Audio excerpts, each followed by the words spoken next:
కాళ్లలో నొప్పి, నరాల వాపు వంటి లక్షణాలతో బాధపడుతున్నారా? వెరికోస్ వెయిన్స్ లో అత్యాధునిక చికిత్స ఏవిస్ వాస్కులర్ సెంటర్. నేను కూడా అందరిలాగానే చదివితే తప్ప జీవితం ఉండదు, చదవకపోతే వాడు ఎదవ అని మాటలు అనిపించుకునే సమాజం నుంచి వచ్చిన వాడిని. అది ఒక నార్మల్ వ్యక్తి వాడి ఇంటి పరిసరాల్లోకి వెళ్ళాలంటేనే భయపడే సందర్భాన్ని, సిచ్యువేషన్ క్రియేట్ అయింది అని అంటే ఎంతలాగా ఒక సొసైటీ ఒక మనిషిని ఇబ్బంది పెట్టుంటుంది.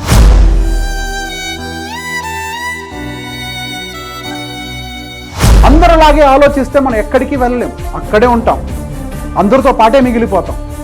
ఆ బాక్స్ నుంచి బయటకు వచ్చి ఆలోచించే ప్రయత్నం చేస్తే దాని బయట ఇంకొకటి ఉంటుంది. చిన్న చితక ప్రాజెక్టులు పట్టుకోవడం మొదలుపెట్టాను. నా మొదటి ప్రాజెక్ట్ ఒక చిన్న బ్యూటీ పార్లర్. అక్కడ 15,000 రూపాయల ఫీజుతో మొదలైంది నా ప్రస్థానం. నా మార్కెట్ అనాలిసిస్ ఈరోజు ప్రతి ఒక్కళ్ళు వింటూనే ఉన్నారు. ఆ రోజు చదువుకు కూడా పనికిరాని చెప్పిన ప్రతి ఒక్కళ్ళు ఈ రోజు నా మార్కెట్ అనాలిసిస్ని వింటున్నారు. ఈరోజు మీ అందరి ముందు ఒక సక్సెస్ఫుల్ ట్రేడర్గా, స్టాక్ మార్కెట్ ఎనలిస్ట్గా, ఒక ఫైనాన్షియల్ ఎనలిస్ట్గా, ఒక ఫైనాన్షియల్ అడ్వైజర్గా మీ ముందరకు వచ్చాను. ఒక సర్టిఫైడ్ వెల్త్ మేనేజర్గా మీ ముందరకు వచ్చాను.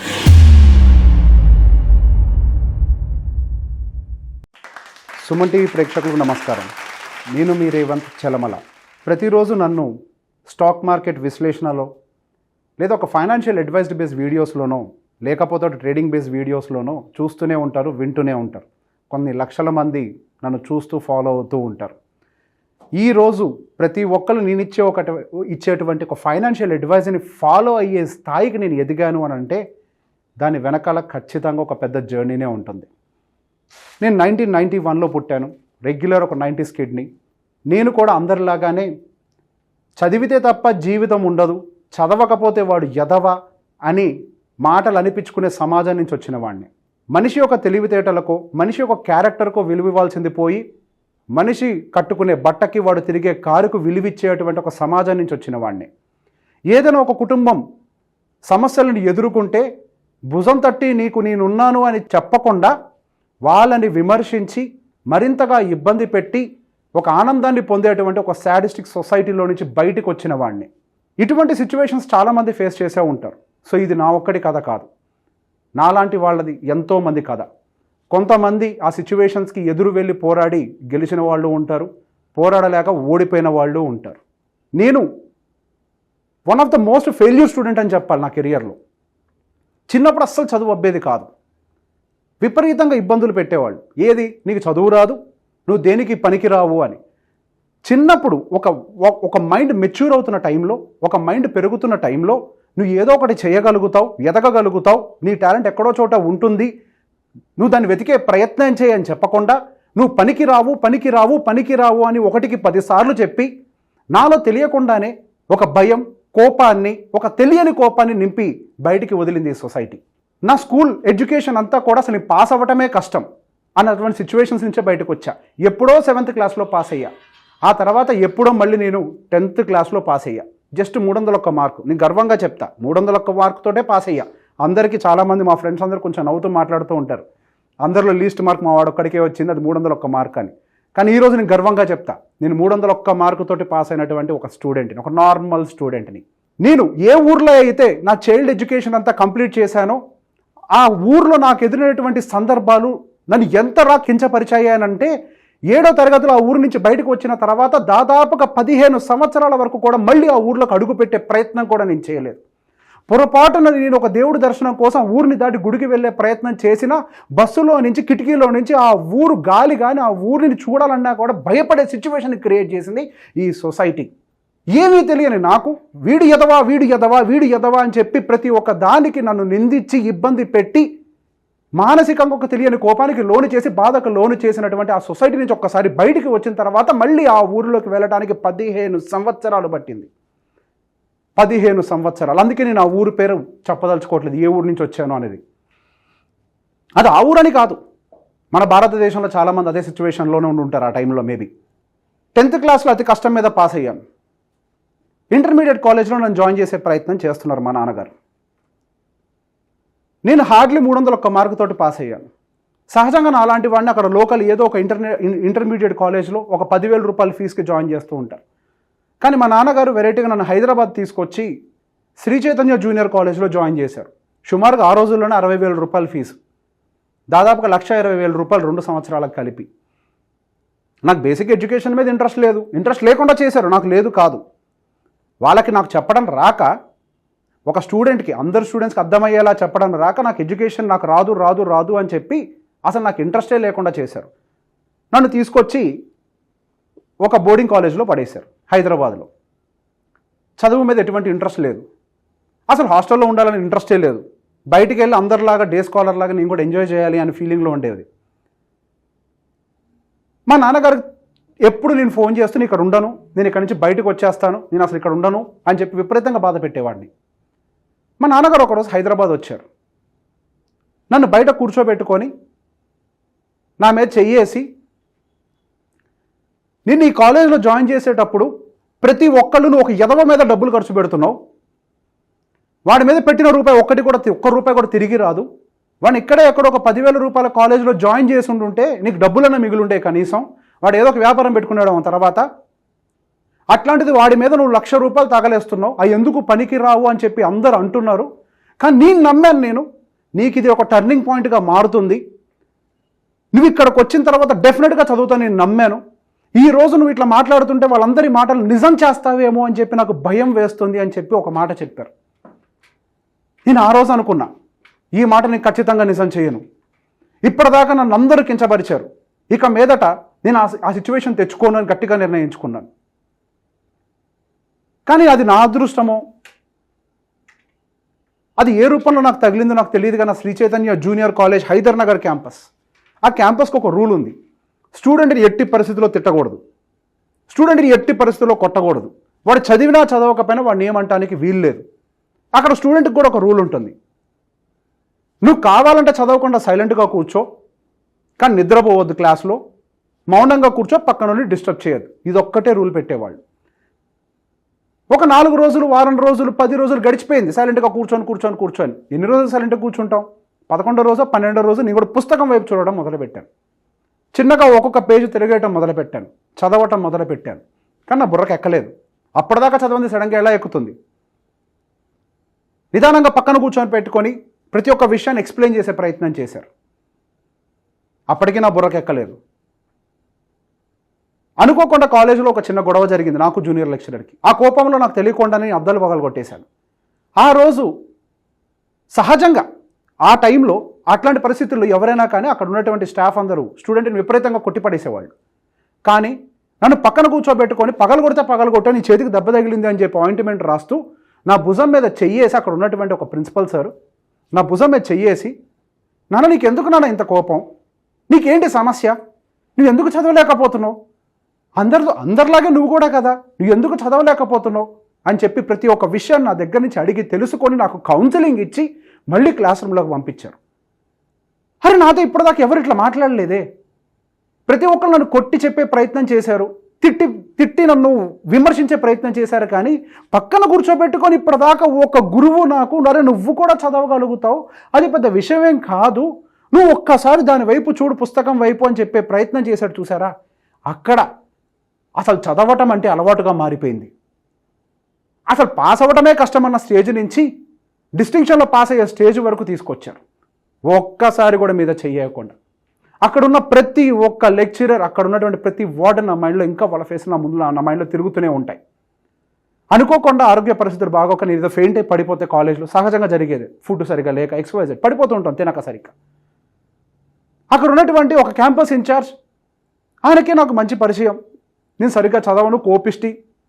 ఆ బాబు అనుకోకుండా ఇట్లా తయారయ్యని విషయాన్ని అర్థం చేసుకుని నా మీద కొంత ప్రేమను పెంచుకున్నాడు.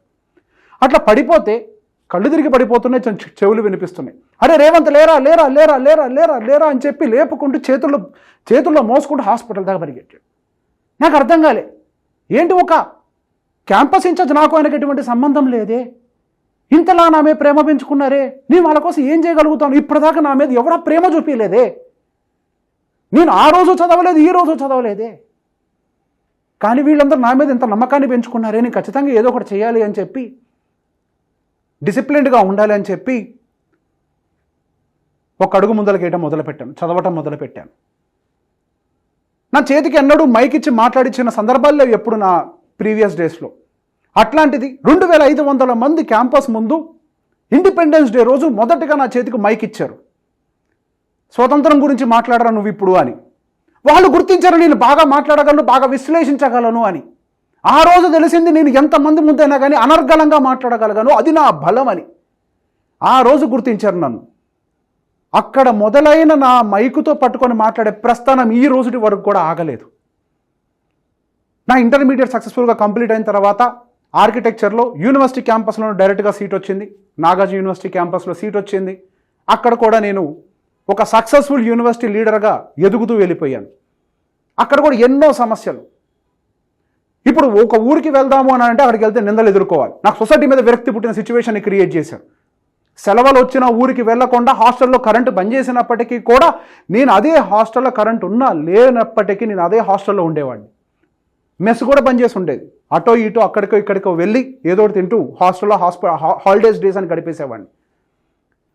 అది ఒక నార్మల్ వ్యక్తి వాడి ఇంటి పరిసరాల్లోకి వెళ్ళాలంటేనే భయపడే సందర్భాన్ని సిచ్యువేషన్ క్రియేట్ అయింది అని అంటే ఎంతలాగా ఒక సొసైటీ ఒక మనిషిని ఇబ్బంది పెట్టుంటుంది.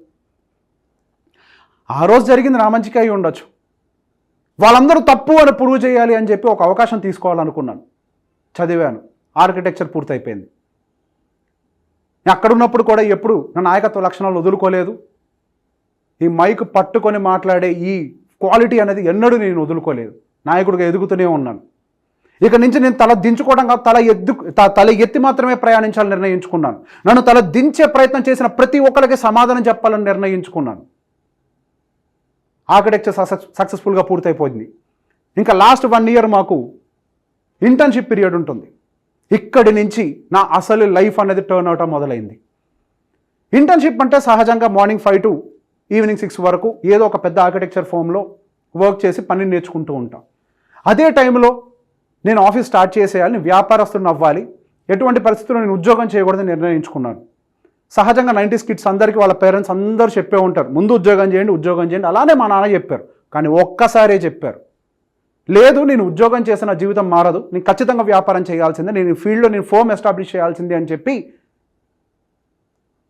నీ మా నాన్నకి గట్టిగా చెప్తే నేను మ్యాక్సిమం నీకు చేయగలిగే సపోర్ట్ నీ ఆఫీస్కి అడ్వాన్స్ మాత్రం ఇవ్వగలుగుతానని చెప్పి 24,000 రూపాయలు అడ్వాన్స్ కట్టారు. నెలకి 12,000 రూపాయలు రెంటు, దాని మీద మెయింటెనెన్స్ సుమారుగా 1,000 రూపాయలు. నాకు వచ్చేదేమో అక్కడ ఇంటర్న్షిప్లో గట్టిగా 5,000 రూపాయలు. ఇంకా చాలా అమౌంట్ ఎఫిషియన్సీ. ఇంకా నాకు ఆర్కిటెక్చర్ డిగ్రీయే రాలేదు. ఇంకా నేనెట్లా మొదలు పెడతాను నా ప్రొఫెషన్ని? చిన్న చితక ప్రాజెక్టులు పట్టుకోవడం మొదలుపెట్టాను. నా మొదటి ప్రాజెక్ట్ ఒక చిన్న బ్యూటీ పార్లర్. అక్కడ 15,000 రూపాయల ఫీజుతో మొదలైంది నా ప్రస్థానం.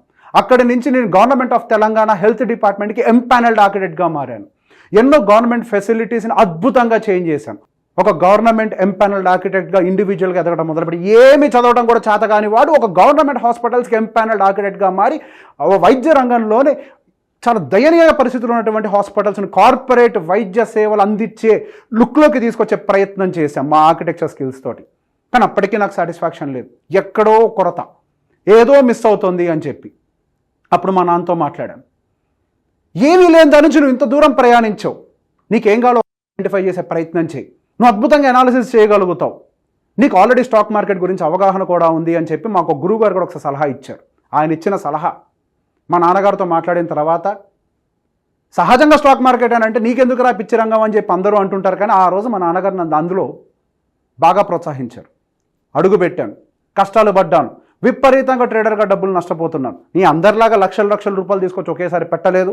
ఐ అండర్స్టూడ్ ఎర్లీ స్టేజెస్లోనే ఇక్కడ స్టాక్ మార్కెట్లో నాలెడ్జ్ అనేది చాలా అవసరం, బాగా చదువుతూనే ఉండాలి, చదవటం మొదలుపెట్టాను. డిసిప్లిన్ అనేది చాలా అవసరం, డిసిప్లిన్గా కొనసాగుతూనే ఉండాలి, సాగుతూనే ఉన్నాను. డబ్బులు పోయినా పర్వాలేదు, మళ్ళీ మనం అందులో గెయిన్ అయ్యేంత వరకు మళ్ళీ పని చేస్తూనే ఉండాలి. ఆ పనిని చేస్తూనే ఉన్నాం. సక్సెస్ఫుల్గా ఒక ట్రేడర్గా నా కెరియర్ అనేది స్టార్ట్ అయిపోయింది. అద్భుతంగా డబ్బులు సంపాదిస్తున్నాం. మార్కెట్ అనలిస్ట్గా నా ప్రస్థానం మొదలైంది. కొన్ని లక్షల మంది ఫాలోవర్స్ని సంపాదించుకున్నాం. నా మార్కెట్ అనాలిసిస్ ఈరోజు ప్రతి ఒక్కరు వింటూనే ఉన్నారు. ఆ రోజు చదువుకు కూడా పనికిరాని చెప్పిన ప్రతి ఒక్కళ్ళు ఈ రోజు నా మార్కెట్ అనాలిసిస్ని వింటున్నారు. ఆ రోజు కనీసం పాస్ అవడం కూడా కష్టమనే నన్ను నిందించిన ప్రతి ఒక్కళ్ళు ఈ రోజు ఇచ్చే ఫైనాన్షియల్ అడ్వైస్ని తీసుకుంటున్నారు. ఆ రోజే నేను వాళ్ళు చెప్పిన మాట నా బుర్రకెక్కించుకొని నేను ఎందుకు పనికిరాను అని చెప్పి డిప్రెషన్లోకి వెళ్ళిపోయి ఎందుకు పనికిరాను వాళ్ళగా రోడ్డు మీద తిరుగుతూ ఉండుంటే ఈరోజు ఈ స్థాయికి డెఫినెట్గా నేను అందుకునేవాడిని అయితే కాదు. ఈ మధ్యలో ఎన్నో సమస్యలను ఎదుర్కొన్నాం. నా ఫీల్డ్ స్టార్ట్ అయిన తర్వాత, నేను ఆర్కిటెక్చర్లోకి ఎంటర్ అయిన తర్వాత ఆ బిజినెస్ ఎట్టి పరిస్థితుల్లో ఎస్టాబ్లిష్ అవ్వాలని, ఒక ఫెయిల్యూర్ బిజినెస్ మ్యాన్గా ఉండకూడదు అని అనుకుని ఆ రోజు నిర్ణయించుకున్న తర్వాత, మళ్ళీ నేను వెనక్కి తిరిగి వెళ్ళకూడదని నిర్ణయించుకున్న తర్వాత ఎన్నో సమస్యలు వచ్చాయి. కనీసం తినడానికి కూడా డబ్బులు లేని సందర్భాలు ఉన్నాయి. మీకు ఇంతకుముందే చెప్పాను కదా, గట్టిగా నాకు వచ్చేది 5,000 రూపాయల జీతం, కింద మీద పడి ఏదో చిన్న చితక ప్రాజెక్ట్ తోటి కానీ మహా అయితే రెంట్ కట్టగలిగేవాడిని. అదే ఆఫీసులో పడుకునేవాడిని, అదే ఆఫీసులో పని చేస్తుండేవాడిని. అప్పటి వరకు ఏదన్నా కడుపులో ఆయన అప్సెట్ అయితే కడుపుల నొప్పి రావడం తెలుసు, కానీ ఆకలి వల్ల వచ్చే కడుపుల నొప్పిని ఎన్నడూ చూడలేదు. ఆకలితో కడుపుల నొప్పి వస్తే మంచినీళ్ళు తాగి పడుకునేవాడిని. ఆ రోజు కూడా ఏ సొసైటీలో ఎవరు నా దగ్గరకు వచ్చి నాకు సపోర్ట్ చేయలేదే.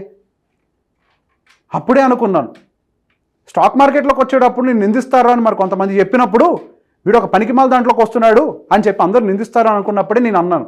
ఆ రోజు నేను ఆకలితో ఉన్నప్పుడు నన్ను ఎవడు పట్టించుకోలేదే. ఈ రోజు నాకు తగ్గ పాత్ర నేను ఎంచుకునే ప్రయత్నం చేస్తున్నప్పుడు ఎవడో ఏదో అనుకుంటాడు అని చెప్పి నేనెందుకు ఆలోచించాలి? ఇప్పుడు వాళ్ళందరూ చెప్పేది నిజమై ఉంటే వాళ్ళందరూ ఈ పాటికి 100 కోట్లు సంపాదించి ఉండాలి, కొన్ని 100 కోట్లు సంపాదించేసి ఉండాలి. వాళ్ళందరూ సంపాదించాలి లేదంటే వాళ్ళు వెళ్ళే మార్గం తప్పయి ఉండాలి. నేను ఇంకొక దారిని వెతకాలి, వాళ్ళెవరికి తెలియని దారిని నేను విశ్లేషించాలి. అప్పుడే నాకు ఎదగడానికి ఒక అవకాశం దొరుకుతుంది. నా నెక్స్ట్ తరాలన్నిటికీ కూడా నేను ఒక దారిని చూపించిన వాడిని అవుతాను. అందరిలాగే ఆలోచిస్తే మనం ఎక్కడికి వెళ్ళలేం, అక్కడే ఉంటాం, అందరితో పాటే మిగిలిపోతాం.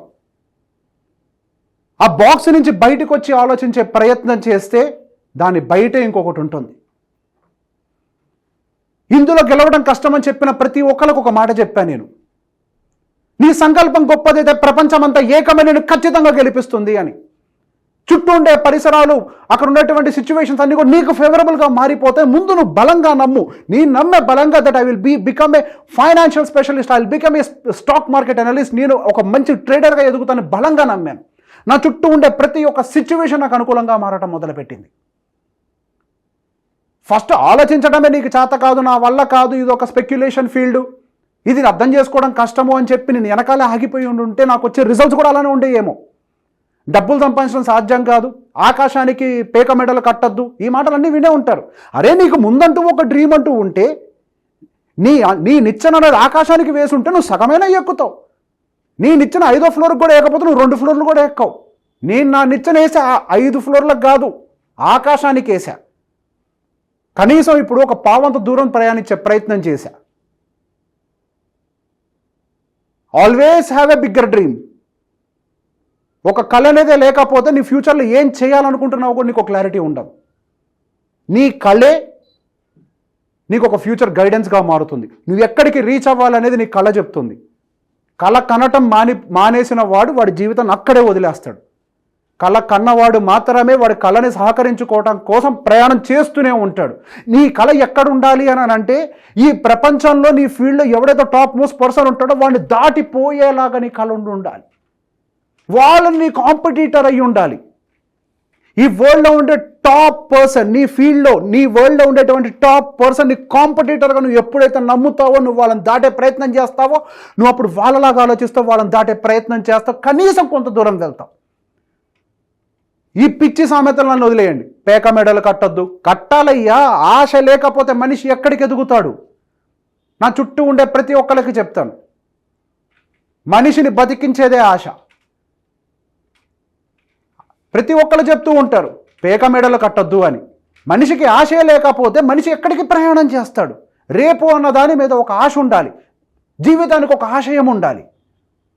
ప్రతి ఒక్క మనిషి ఈ సమాజంలో చెప్పేటువంటి ఆ చెత్త సామెతలను తీసి చెత్తపుట్టలో పడేసి మీరు మీ ఫ్యూచర్ కోసం నిచ్చెనని ఆకాశానికి వెయ్యండి. మీ ఫీల్డ్లో ఉన్నటువంటి టాప్ మోస్ట్ పర్సన్ మీ కాంపిటీటర్గా మీరు నమ్మండి.